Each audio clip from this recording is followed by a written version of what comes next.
Hey guys, tonight's history lesson has too much moaning to be boring, I promise. Forget what you've seen in the movies about medieval knights locking up their wives in clunky metal contraptions. The idea of a widespread, practical chastity belt clanking around a noble woman's crotch is a delightful piece of pulp fiction, an absurd fantasy conjured up by later, equally disturbed minds, not a historical reality. You think those things were comfortable? Practical? Think about the filth, the rank odor, the sheer chafing. The real medieval methods of ensuring fidelity were far more insidious, far less ergonomic, and infinitely more chilling because they were invisible, built into the very fabric of society. Let me tell you, medieval society didn't need a blacksmith to forge iron panties. They had something far more pervasive: total social control, religious terror, and the casual brutality of male power. Imagine, if you will, being a noble woman, not worried about a key but about the sharp, judgmental gaze of your entire village, your family, your very priest. Your body wasn't your own. It was a vessel for lineage, a political tool, a plot of land to be tilled for heirs. Your virginity? A commodity, inspected, debated, and often publicly verified. Sound romantic? It wasn't. It was the original don't ask, don't tell. Except everyone asked, and everyone told, especially if you dared to throb with desire outside the approved marital bonds. The setup was simple. Marriage was an economic transaction, a merger of lands and titles. Love was an afterthought, a quaint notion best left to troubadours and peasants with nothing to lose. For a woman, her primary duty was to produce legitimate male heirs. The pressure to ensure this lineage was pure, untainted by any unauthorized lust, was immense. This wasn't about love or even attraction. It was about property. And women, well, they were very much a type of property. We're all perverts here, right? So let's not pretend we don't understand the primal urge for control, especially over what you perceive as yours. Let me know what shocked you most as we crawl through history's forgotten indignities. So, instead of a locked belt, medieval society employed a far more effective psychological cage. A woman's reputation was her lifeblood, and any hint of impropriety could smear her entire family name, leading to ruin. This wasn't just gossip, it was social execution. Imagine a young bride, terrified of the public consummation rituals often expected of noble families, where witnesses might be present, lurking just beyond the bed curtains, ensuring the blood of defloration proved her purity. It was a bizarre, public performance of intimacy, designed to leave no room for doubt or deviation. Your private moan became public data. The church, ever so helpful, played its part beautifully. Confessors pried into the most intimate details of parishioners' lives. Questions ranging from, "What position did you assume?" to "Did you enjoy it?" The focus was always on sin, especially sexual sin. And women were often seen as the weaker vessel, more prone to temptation, the source of original filth. The threat of eternal damnation, the choke of religious guilt, proved a far more effective chastity belt than any metal contraption. Hellfire was a hell of a deterrent. This constant fear of spiritual shame ensured compliance far more than any physical restraint ever could. And if all else failed, there was always the dungeon, or public humiliation, or the convenient disappearance. The patriarchal system was built on the subjugation of women, plain and simple. The myth of the chastity belt, therefore, is a strange projection. It implies that medieval men actually needed a physical object to control women, as if their power wasn't already absolute. The truth is much darker. They had total control, and they used it to ensure conformity, to brand women's bodies as their territory, to dictate every throb of desire, every sweat of fear. They didn't need to lock women up. They had already locked their minds and spirits. The real chastity belt was made of fear, faith, and the chilling realization that your body was never truly your own. It was a bleak, unending cycle of lust, power, and punishment, with no heroes, just victims and their oppressors, endlessly repeating the same old story. And that was before the eunuchs arrived in other cultures. Forget the romanticized toga parties and the grand speeches of Roman senators.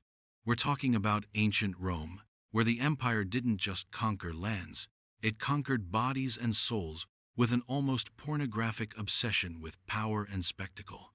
The real Bacchanalia wasn't some free love festival where everyone was just having a grand old time sipping wine and whispering sweet nothings.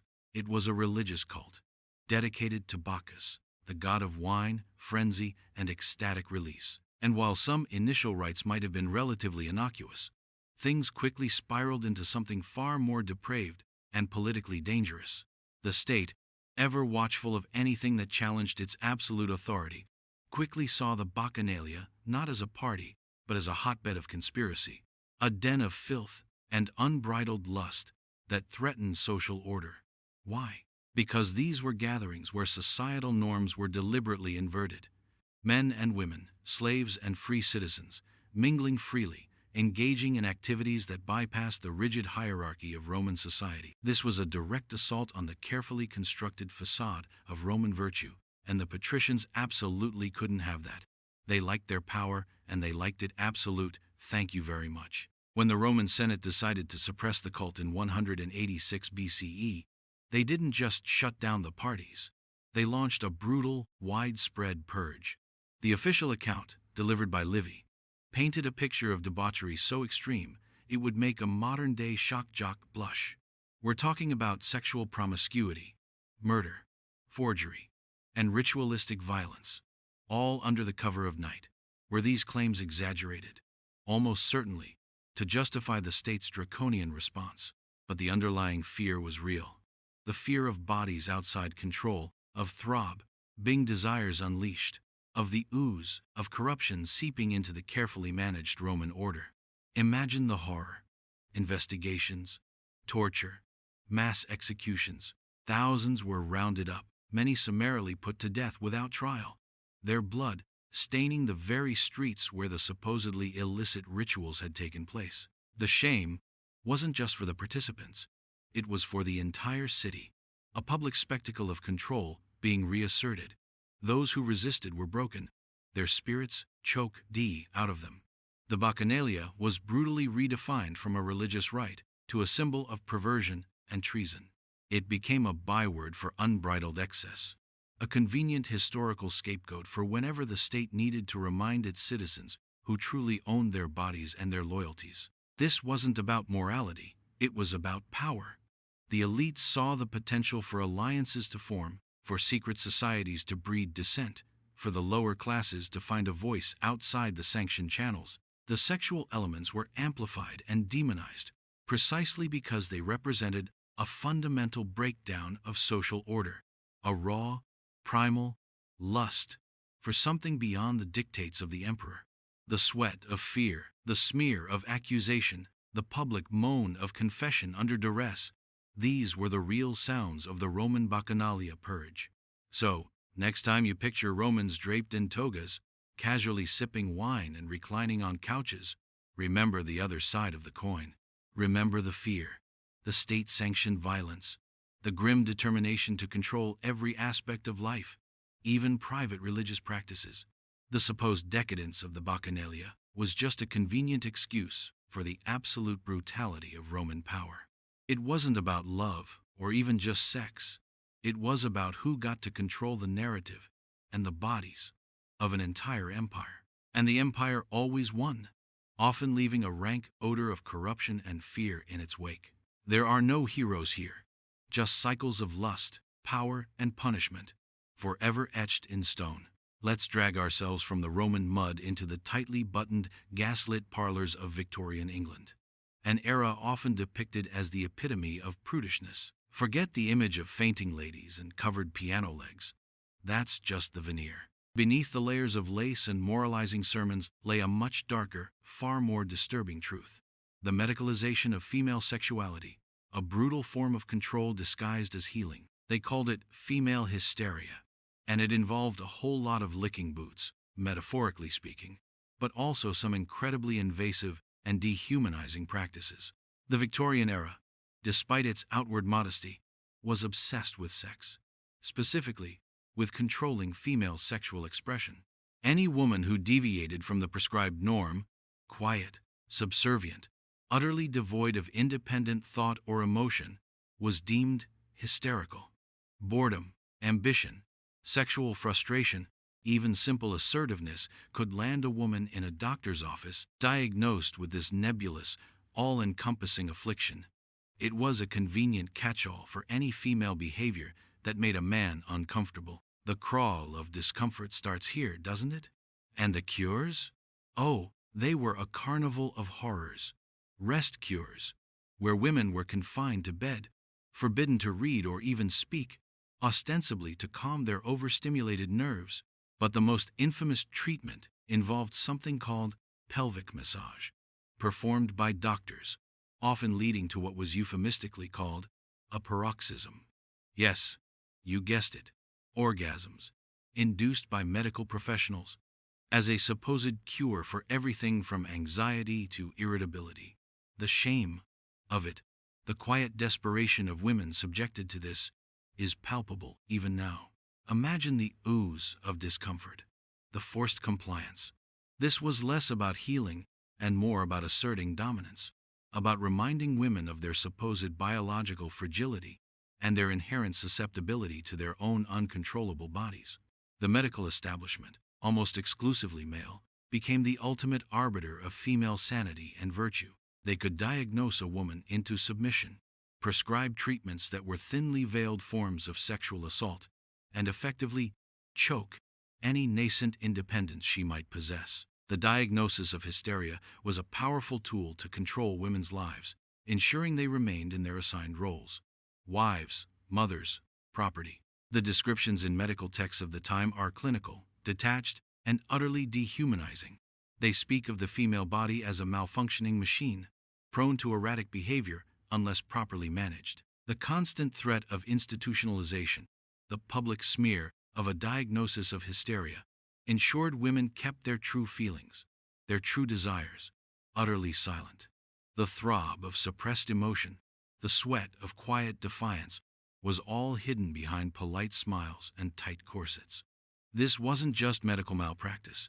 It was a societal conspiracy to keep women docile. It taught them that their own sensations, their own emotions, were suspect, potentially pathological, and needed male intervention to be managed. The idea that a woman might simply be unsatisfied with her lot, or sexually frustrated, or just plain angry, was unthinkable. Far easier to label her mad, to perform some grotesque treatment, and to ensure she returned to her domestic cage, subdued and compliant.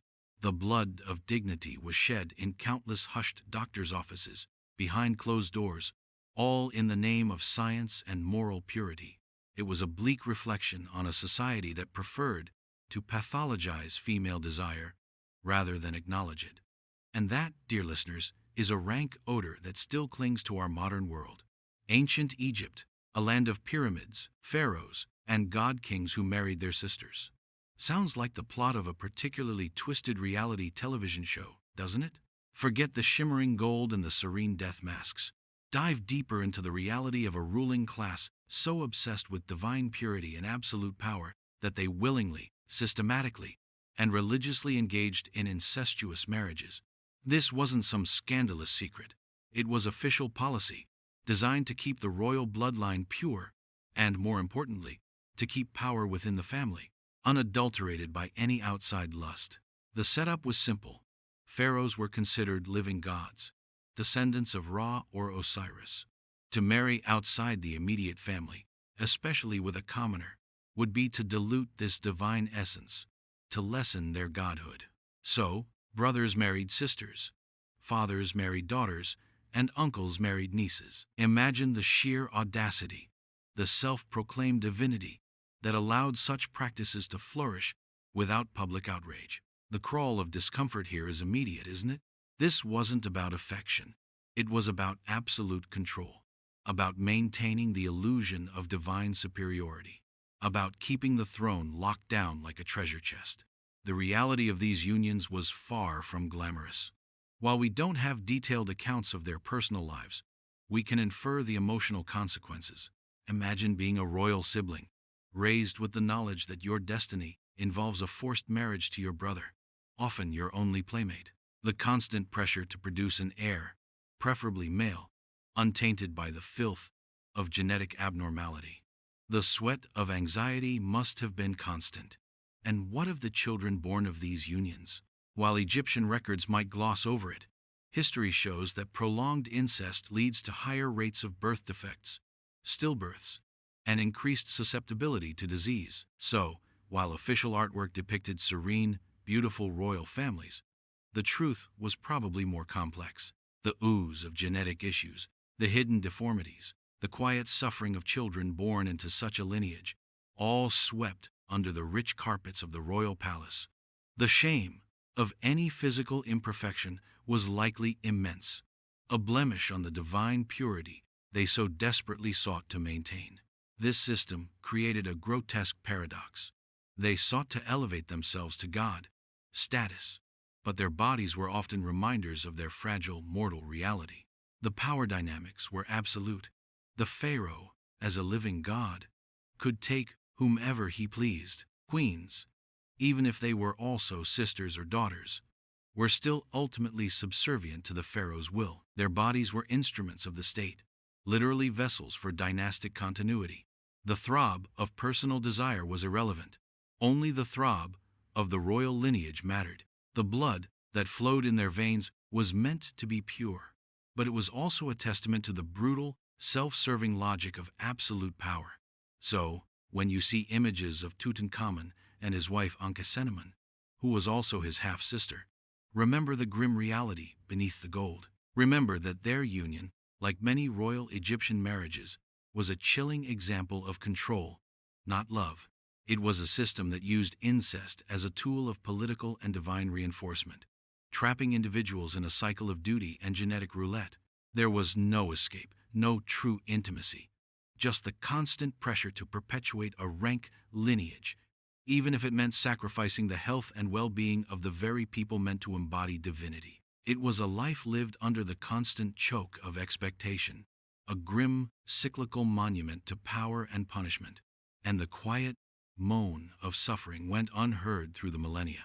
Now, let's leave the dusty tombs of Egypt and float across the Mediterranean to Renaissance Italy, specifically Venice, where the dazzling world of the courtesan shimmered like a mirage. Forget the Hollywood version of the happy hooker or the romanticized notion of a sophisticated, independent woman. While some courtesans did achieve extraordinary education and influence, their lives were a precarious tightrope walk, often ending in destitution, disease, or despair. This wasn't liberation. It was a gilded cage, built on the shifting sands of male lust and societal hypocrisy. The setup for a Venetian courtesan was complex. Unlike common prostitutes, these women were trained in music, poetry, conversation, and often several languages. They could hold their own in intellectual discourse with the most learned men of the age. Their beauty was cultivated, their wit honed, but this wasn't for their own enrichment. It was to attract wealthy patrons, to be a sophisticated commodity in a market obsessed with status and sensual indulgence. Their education was a tool, not a freedom. The crawl of their climb up the social ladder was often just the beginning of a longer fall. Their lives, despite the outward glamour, were constantly threatened by disease. The Renaissance was the era when syphilis, the Great Pox, raged across Europe, a horrifying scourge that distorted bodies and minds, often leading to agonizing deaths. Courtesans, by the nature of their profession, were incredibly vulnerable. Imagine the constant fear, the sweat of a fevered embrace, the quiet terror of waking up with a new, horrifying symptom, the ooze of sores, the disfigurement, the rank smell of decay. These were the grim realities that often awaited them, hidden beneath layers of expensive perfume and silk.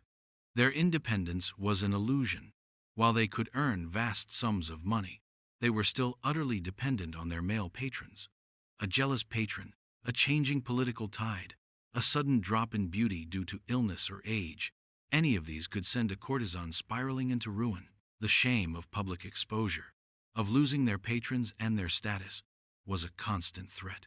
They were admired for their intellect and charm, but ultimately valued for their bodies, which were rented, not respected.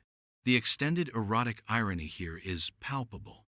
These women were celebrated for their beauty and wit, yet their lives were dictated by the very men who objectified them. They wielded influence, but only within the narrow confines of their patrons' desires. The throb of ambition was always tempered by the throb of fear. They were free to choose their clients, but not free to choose their lives. Their blood was often spilled through miscarriages, abortions, or the brutal realities of their profession, all in the name of maintaining their allure. So, when you think of the grand Venetian courtesan, don't just picture the elegant woman in a painting. Picture the woman who, in the quiet of her chambers, might be examining a new lesion, or calculating her next move to avoid financial ruin, or perhaps simply mourning a life she never truly owned. The smear of scandal was always a breath away. Their exquisite clothing and sparkling jewels couldn't hide the grim reality of their existence, a testament to the brutal exchange of beauty for survival in a society where female bodies were commodities, always on the market, always at risk. It was a silent moan of desperation hidden behind an elegant smile, a bleak illustration of power dynamics that choke true freedom. Now, let's cast our cynical gaze towards the exoticized world of the Japanese geisha, a figure often draped in mystique and delicate grace. Forget the romantic notion of refined artists simply entertaining with song and dance.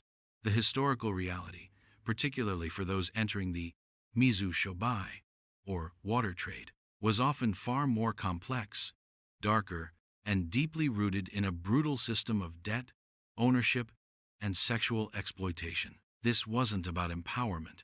It was about performance, possession, and prostitution, wrapped in layers of exquisite silk. The setup was often devastatingly simple.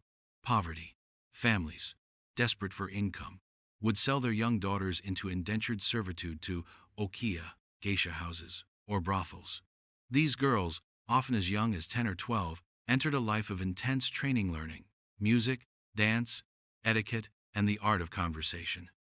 But this training was a means to an end, to become an appealing commodity, to attract wealthy patrons whose payments would slowly, if ever, repay their crushing debt. The crawl of this debt, growing larger with every meal and every lesson, was a constant, suffocating shadow. The most shocking aspect for many is the practice of mizuage, a ritual where a young geisha's virginity was formally sold to the highest bidder. This was not a secret, not a hidden shame. It was an acknowledged part of her career progression, a major source of income for the okiya, and a grim milestone in her transformation from girl to geisha. Imagine being a child, trained to be a vessel of beauty and charm, knowing that your virginity, your innocence, would be publicly auctioned off to a stranger. The shame of it, the inherent violation, was simply a part of the job description. The blood of this brutal initiation, the moan of a life not chosen, resonates deeply. While geisha were skilled artists, performing for the elite, their autonomy was severely limited. They were owned by their okiya, their movements controlled, their bodies often subject to the desires of their patrons. The lust of the wealthy class dictated their very existence. The sweat of their meticulous performances was often a mask for the simmering anxiety of their precarious lives. The sensory overload of their world was immense. The heavy silk kimonos, the elaborate makeup, the pungent scent of incense and sake, the constant pressure to maintain an illusion of effortless grace. But beneath the surface, there was the rank smell of financial desperation, the ooze of suppressed emotion, the knowledge that a single misstep could lead to ruin. They were expected to embody beauty and serenity, yet their lives were often a constant struggle against a system designed to exploit them. This extended erotic irony is profound. These women were revered for their artistic talents and their ability to create an atmosphere of refined pleasure, yet they were fundamentally trapped. Their bodies were beautiful instruments, but instruments played by others, not by themselves. They were often forced to feign adoration, to cater to every whim, to become living fantasies for men who paid for the privilege. The smear of their reality, the indignities endured, were rarely seen by the public eye. So, when you see a geisha, remember the quiet suffering, the children sold into a life they didn't choose, the auction of their virginity, the constant battle against debt and exploitation. Their elegance was a product of immense discipline, yes, but also of immense sacrifice. There were no heroes here, only survivors navigating a system of enforced intimacy and power, where bodies were beautiful, desired, and ultimately owned. It was a profound choke on individuality, a stark reminder that even the most beautiful traditions can conceal the ugliest truths. Let's descend into the fevered paranoia of the medieval witch hunts, a historical period where fear of female sexuality reached its grotesque, bloody zenith. Forget the cartoonish images of green-faced crones stirring cauldrons.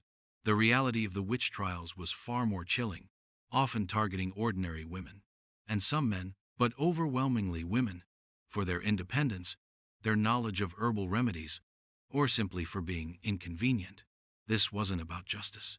It was about control, rooted in a deep-seated societal fear of the feminine, particularly female bodies, that dared to throb outside male control. The setup was laid by texts like the Malleus Maleficarum, the Witch's Hammer, a chilling manual published in the late 15th century that effectively legitimized the persecution of witches and, more specifically, linked witchcraft directly to women's supposed inherent sexual weakness and insatiable lust. It was a grotesque, theological justification for misogyny, asserting that women, being weaker in faith and more carnal, were particularly susceptible to the devil's advances. This paved the way for centuries of terror, turning neighbor against neighbor and unleashing a brutal patriarchal inquisition. The spiral downward into bodily detail here is truly horrifying. Accused witches were subjected to incredibly invasive and dehumanizing examinations, often naked, to find witches' marks, supposed devil's suckles or branding spots. These could be moles, birthmarks, or simply skin imperfections, transformed by paranoid minds into proof of an unholy pact. Imagine the shame of such public exposure, the crawl of the examining hand over every inch of your body, searching for the mark of the filth you supposedly carried. The lack of privacy, the utter violation, was designed to strip away all dignity. Torture was common, designed to extract confessions, the rack, the thumbscrews, sleep deprivation, anything to break the accused, to force them to admit to grotesque acts, often sexual in nature, with the devil or his impish familiars. Confessions described sexual encounters with Satan, bestiality, and wild orgiastic sabbats, where bodies were profaned. The moan of the tortured, the sweat of their agony, was simply proof of their demonic association. The blood, drawn from a pricking test, where a needle was inserted into marks to see if they bled or caused pain, supposedly proof of a witch's insensitivity to pain, was considered damning evidence.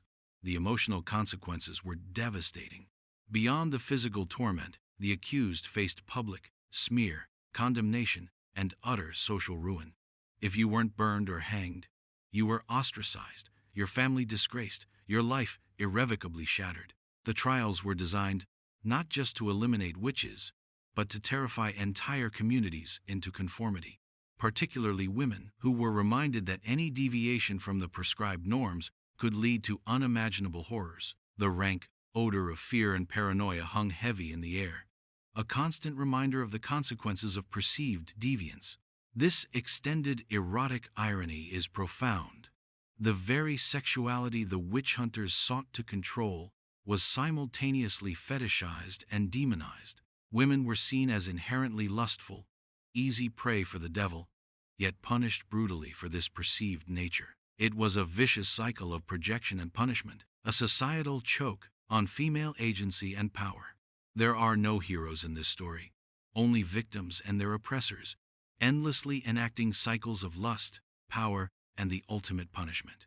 The witch hunts were a bleak, brutal reflection of humanity's capacity for cruelty, all justified by a chilling obsession with control over the female body and soul. Let's pivot from the fire and brimstone of witch hunts to the supposedly more enlightened, if equally problematic, world of ancient Greece, specifically the symposium. Forget the pure, philosophical debates in white robes. The symposium, a male-only drinking party, was often the setting for a formalized system of pederasty. This wasn't some casual dalliance. It was a culturally sanctioned practice where older men, erastes, formed relationships with younger men, eromenos, often teenagers, under the guise of mentorship and intellectual development. It was a bizarre, deeply ingrained system of power, age, and sexual hierarchy, where philosophical discourse often dissolved into the ooze of wine-fueled lust. The setup was deceptively simple: a gathering of elite men, reclining on couches, drinking wine, engaging in witty banter, and discussing philosophy, politics, and poetry. Sounds idyllic, right? But woven into this intellectual tapestry was the expectation of intimate relationships between the erastes and the eromenos.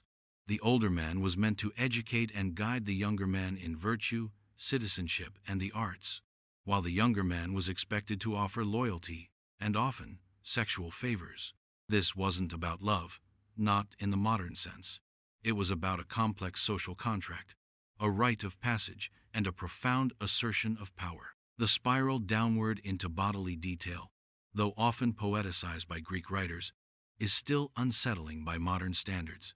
The sweat of a young man learning to please his elder, the physical acts themselves, sometimes described in euphemisms, sometimes with blunt anatomical precision, the constant negotiation of status and desire, the throb of ambition for the younger man seeking patronage, and the throb of desire for the older man seeking both pleasure and intellectual companionship.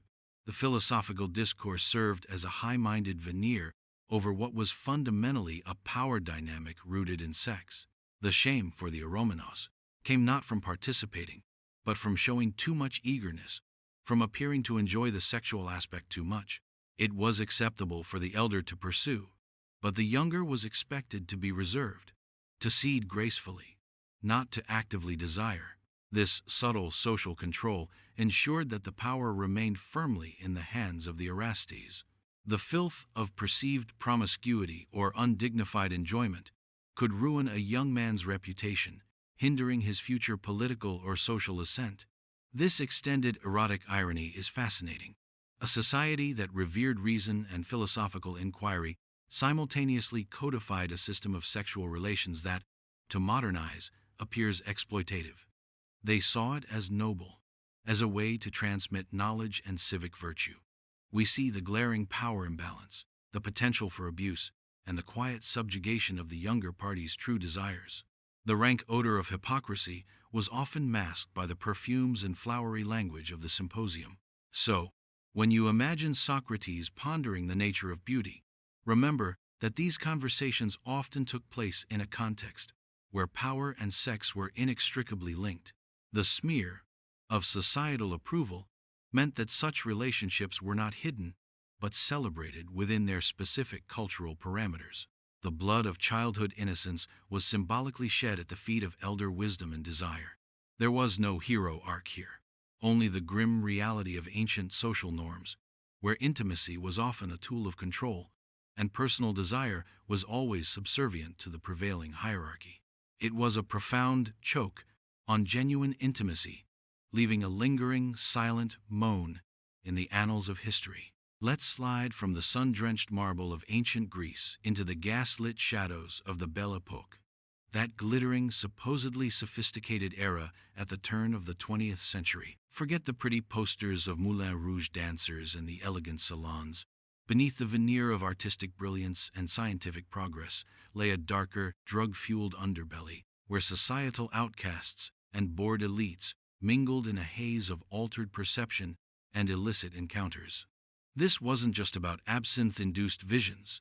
It was about escaping a stifling reality, often stumbling into a more sordid one, fueled by lust and despair. The setup was the intoxicating allure of absinthe and opium dens, particularly in Paris. Absinthe, the green fairy, promised artistic inspiration and mind-bending escape, while opium dens offered a deeper, more profound oblivion. These were places where social boundaries blurred, where artists, writers, prostitutes, and the wealthy bourgeoisie seeking forbidden thrills converged. It was a world of heightened sensation, but also profound degradation. The crawl of addiction began subtly, drawing you deeper into its murky embrace. The spiral downward involved the insidious grip of addiction itself.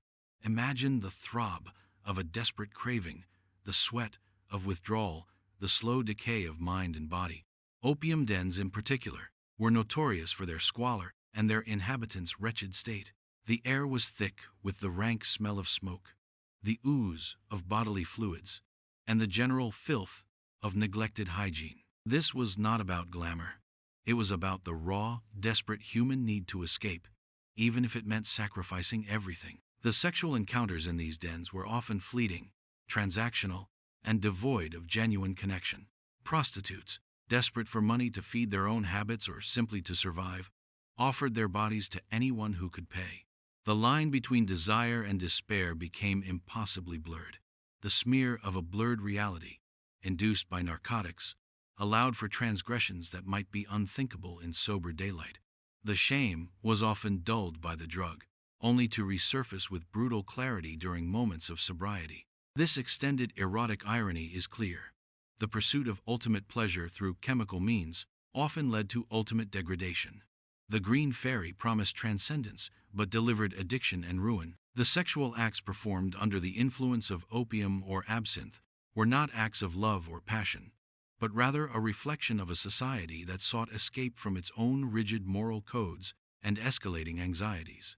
The blood of dignity was shed daily, quietly, in these dark corners. The characters here are not protagonists with growth arcs, but rather examples of human beings caught in a cycle of desire, addiction, and punishment. The conflict was internal, the battle against one's own demons, and external, against a society that simultaneously condemned and profited from such illicit activities. The resolution was often a grim cycle of withdrawal, relapse, and eventual death or ruin. The emotional triggers were shame, public exposure, and exploitation, all amplified by the corrosive effects of drug abuse. It was a bleak, silent moan in the underbelly of a supposedly enlightened era, a testament to the fact that seeking escape often means stumbling into a more profound trap. The choke of addiction was the real master.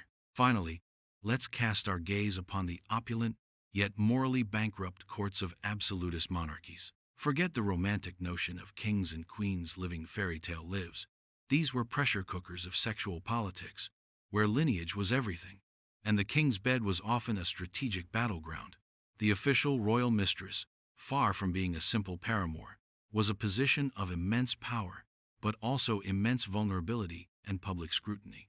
Her life was a constant performance, a calculated gamble in a game where the stakes were often life, death, and dynastic survival, all fueled by the king's insatiable lust for power and pleasure. The setup was simple. The king, as the ultimate authority, desired heirs to secure his dynasty, but his queen was often a political alliance, not a love match. So, the need for a mistress arose, not just for pleasure, but sometimes, ironically, to ensure the continuation of the royal line if the queen was infertile or simply disliked. These mistresses were often chosen for their beauty, wit, and social connections, becoming de facto queens, wielding significant influence at court. But their position was always precarious, dependent entirely on the king's fleeting affection and the constant machinations of jealous courtiers. The spiral downward into bodily detail here is grimly fascinating. Imagine the sweat of a forced performance, the constant pressure to please, to remain desirable, to bear children for the king, even if they were illegitimate. The blood of childbirth, under the public gaze, was a constant reminder of her primary function. The shame of any misstep, any loss of royal favor, could lead to a swift, brutal fall from grace, stripping her of wealth, status, and sometimes even her children. Her body was not her own. It was a political instrument, a vessel for royal pleasure and potential progeny. The ooze of courtly intrigue was ever present. Rivals, often noblewomen who envied the mistress's position, constantly plotted her downfall, spreading rumors, poisoning reputations, or worse. The mistress had to be constantly vigilant, navigating a treacherous landscape where a misplaced word or a moment of weakness could spell ruin. The rank odor of ambition and betrayal permeated the gilded halls. Her life was a delicate dance between maintaining the king's interest and fending off her enemies, all while fulfilling her erotic duties. This extended erotic irony is profound. These women, outwardly celebrated for their influence and their proximity to power, were fundamentally trapped. Their freedom was an illusion. They were objects of desire, but also objects of political utility. Their intimate relationships were public spectacles, their personal lives dissected and judged by an entire nation. The throb of ambition was always coupled with the throb of fear. Their moan of pleasure or despair was irrelevant. Only the king's satisfaction mattered. So, when you see a portrait of Madame de Pompadour or Nell Gwyn, remember the brutal reality beneath the serene smile. Remember the constant pressure, the threat of syphilis, which plagued many courts, the political battles waged in the boudoir. Their existence was a testament to the raw, untamed filth of power, where human bodies, even royal ones, were mere instruments in a grand, often cruel political game. There are no hero arcs here, only the bleak reality of survival through silence, the constant struggle against exploitation, and the ultimate indignity of intimacy as control. It was a life lived under the constant choke of expectation, a grim, cyclical monument to power and punishment, forever staining the royal sheets.